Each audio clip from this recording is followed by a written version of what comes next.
अस्सलाम वालेकुम नाज़रीन, मशहूर शख्सियत के हवाले से एक खबर सामने आ रही है। वो खबर हम आपको दिखाते हैं। आप हमारे चैनल को सब्सक्राइब करें। आइए वो खबर देखते हैं। मोहतरमा फातिमा जना जो बानी पाकिस्तान कायद-ए-आज़म मोहम्मद अली जना की बहन थी, उनकी पैदाइश 31 जुलाई 1893 को हुई है, जबकि उनकी वफ़ात 9 जुलाई 1967 को हुई है।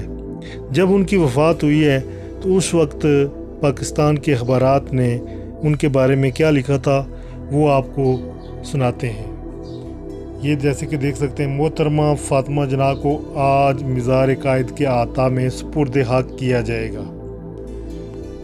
आगे लिखते हैं, जनाजा सुबह 9 बजे कसरे फातिमा जना से उठाया जाएगा और नमाज जनाजा 9:30 बजे पोलो ग्राउंड में अदा की जाएगी। मरहूमा के सोग में कौमी परचम सर निगों रहेंगे। मुल्क भर में आम तातील का ऐलान, तमाम कारोबारी, तालीमी इदारे और अखबारात बंद रहेंगे।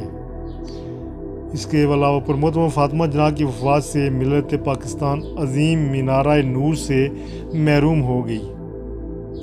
फातिमा जना की वफ़ात अजीम कौमी सानिया सदर अयूब का आज़ार ताज़ियत, ये आप देख सकते हैं, सदर अयूब साहब ने भी बयान उस वक्त जारी किया था। तो ये था मोहतरमा फातिमा जना की वफ़ात के हवाले से जो अखबारात ने उस वक्त लिखा है। आप हमारे चैनल को सब्सक्राइब कर लें। मैं हूं अल्ताफ़ मलिक और आप देख रहे हैं MWW TV Urdu. Thank you.